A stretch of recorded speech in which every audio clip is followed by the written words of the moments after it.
Salut tout le monde, je m'appelle Soukam Bassila, je suis responsable de rayon et sportive de haut niveau. Dans cette série, je vous invite à suivre mon quotidien. C'est parti!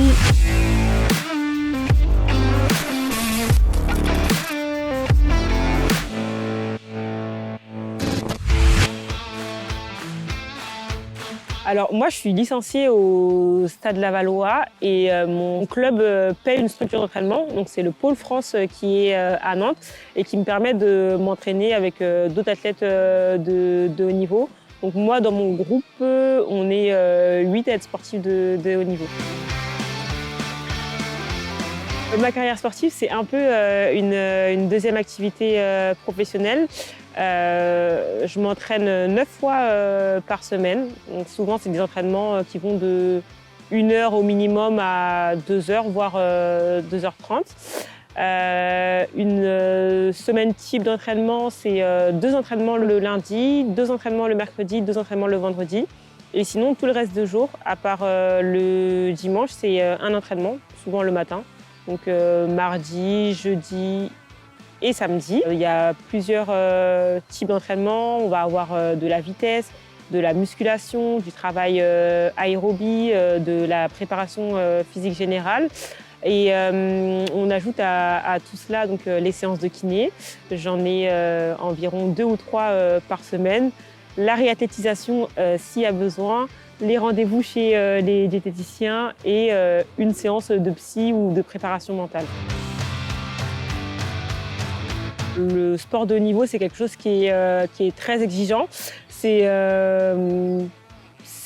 aller chercher tous les petits détails qu'on peut travailler. Et des fois, même quand le corps va bien et que physiquement tout est OK, et si la tête elle n'est pas prête à suivre ce qui se passe dans le corps, c'est compliqué.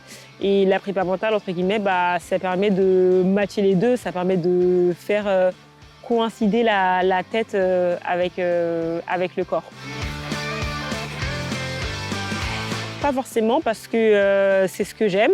Après, ça m'arrive des fois d'être à bout et d'être vraiment fatiguée, d'avoir une seule envie, c'est de me reposer, d'être auprès de ma famille, etc. Après, quand on est sportif de haut niveau, entre guillemets, notre mental il est mis à rude épreuve à chaque fois. Et justement, c'est à ces éventualités-là qu'on est préparé. Et quand ça va pas, ça va pas, il faut accepter, il faut rebondir juste après. Il m'est déjà arrivé de rater des mariages de personnes de ma famille parce que j'étais en compétition. En fait, on ne se rend pas forcément compte parce que quand on dit à une personne « je suis sélectionnée en équipe de France, on va en Afrique du Sud ou on va aux Bahamas ou n'importe où », les gens peuvent percevoir ça comme des vacances, comme quelque chose qui est hyper cool.